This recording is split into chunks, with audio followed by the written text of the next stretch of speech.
Mexico.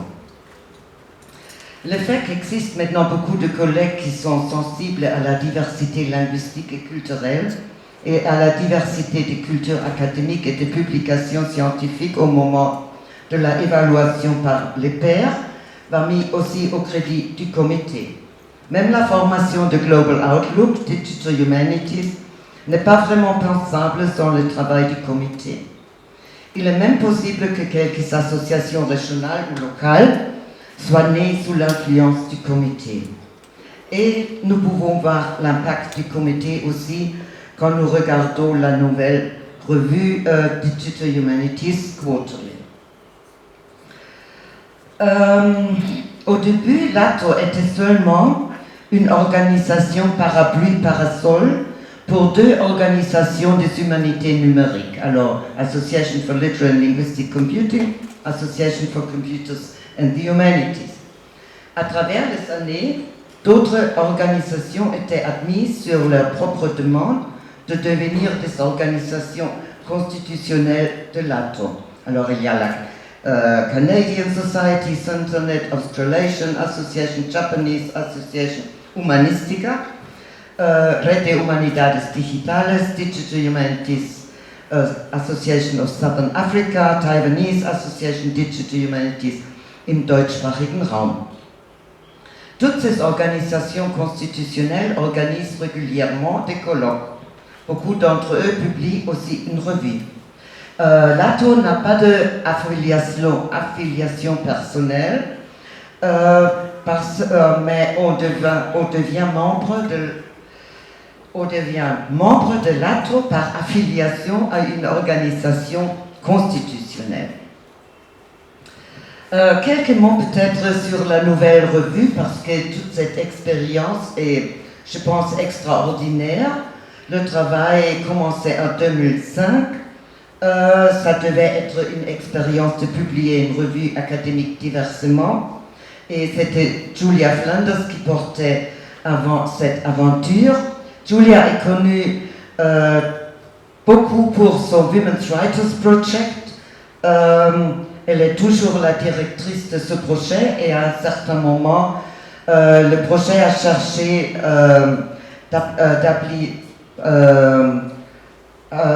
s'est informé sur l'application de Guideline TEI à ces textes historiques écrits par des femmes et l'adaptation du balisage existant au nouveau modèle. Maintenant, tous les textes sont balisés selon la TEI et je pense que vous devriez vraiment visiter Women's Writers Project. C'est beaucoup plus qu'une édition numérique. Digital Humanities Quarterly, la revue, elle est maintenant la nouvelle revue de l'Association for Computers in the Humanities. Elle est supportée financièrement par l'ATO et elle est considérée une publication ATO pour ça aussi. C'est une revue digitale, l'accès à la revue est ouvert et gratuit. Avant leur publication, les articles sont soumis à la révision par des pairs. Elle couvre tous les aspects des médias digitales dans les humanités et elle fait aussi des expériences avec la copublication, alors imprimée et numérique, et elle développe des services de traduction et de révision multilingue. Elle publie des articles, des éditoriales et tout ça, et dernièrement aussi des éditions spéciales en d'autres langues. Et vous voyez ici l'édition spéciale en français. Il y a d'autres revues, Digital Studies, le champ numérique. Elle est aussi supportée financièrement par l'ATO et est considérée une publication ATO. Et elle a aussi dernièrement publié un numéro en français. Et naturellement, Humanité numérique, que j'espère que vous connaissez toutes et tous. Elle est publiée par Humanistica en français. Et elle est supportée aussi par l'ATO et considérée une publication ATO. Du global, il y avait aussi un développement régional.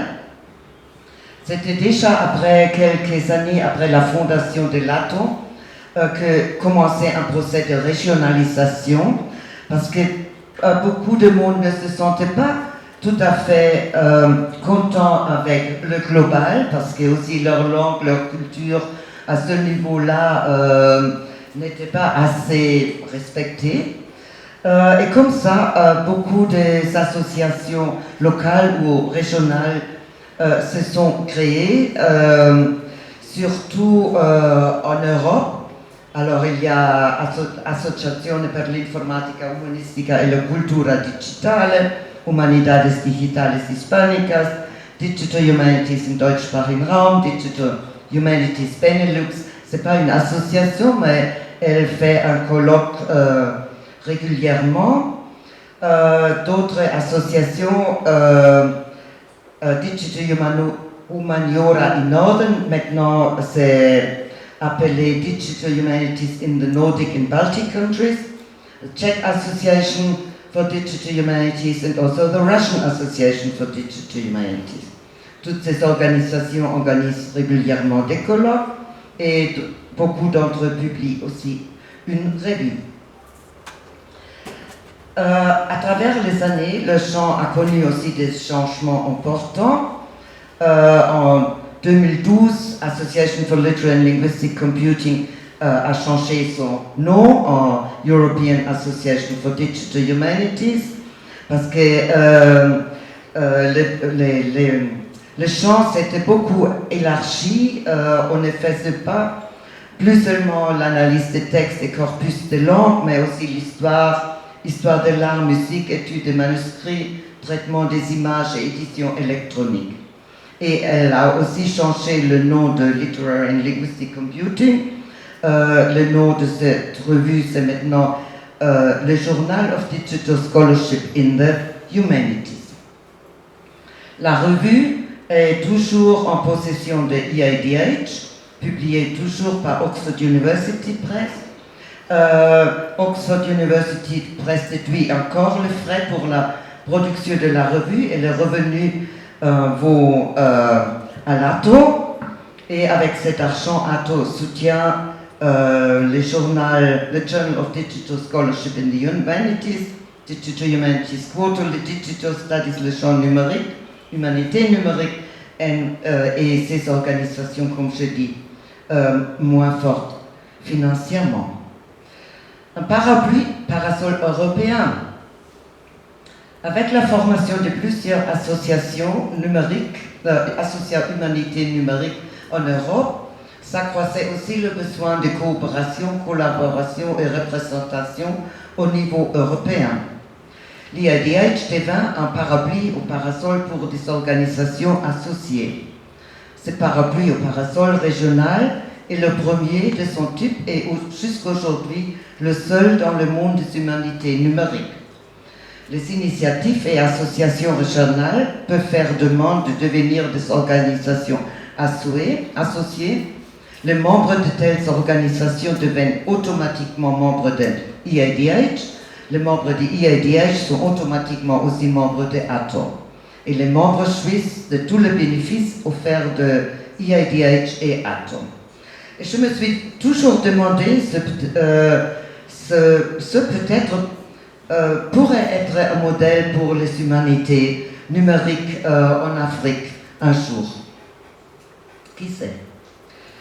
Les organisations associées sont en ce moment l'association italienne, l'association basée sur la langue allemande, l'association des pays du Nord et Baltique, l'association tchèque, l'association russe. EIDH a aussi une organisation partenaire, c'est Digital Humanities Benelux, qui ne jouissent pas des bénéfices. Le comité est devenu beaucoup plus diversifié à travers les années. La langue de travail est l'anglais, c'est la seule langue commune entre les membres, mais on parle beaucoup des anglais maintenant. Les membres viennent de cultures très diverses et beaucoup de respect et sensibilité est requise. Je pense que c'est une vraie affaire, ou mieux aventure européenne, c'est aussi très compliqué, mais selon moi, ça vaut la peine. On a aussi décidé d'organiser des colloques. Alors, colloques, il y a mais un colloque à Galway et l'autre à Krasnoyarsk, où on voulait vraiment aller en 2020, mais à cause de la pandémie, on l'a retardé pour un an, en espérant qu'on pourrait vraiment faire un colloque sur site, mais à la fin, on a dû, ce colloque se devait dérouler en 2021, complètement en ligne, toujours à cause de la pandémie. Actuellement, EADH est confronté avec des questions assez déchirantes. Vous savez que le gouvernement de la Russie fait une guerre terrible et injustifiable à l'Ukraine. La majorité des associations humanitaires numériques ont protesté avec des déclarations ou lettres ouvertes contre cette guerre, aussi l'association russe, malgré le risque qu'elle court d'être criminalisée. Un groupe a monté l'initiative de sauvetage du patrimoine culturel ukrainien en ligne, Sucho. La question est si notre parapluie-parasol sera capable de nous tenir ensemble malgré tout, ou est-ce que la coopération et l'amitié que nous avons créées pendant les dernières années avec les collègues russes se déchirera parce que nous autres ne sommes pas capables de distinguer entre nos collègues et l'agresseur? Je l'espère de tout mon cœur que ce parapluie nous tient ensemble. École d'été, et ça c'est mon dernier point. Alors, l'infrastructure de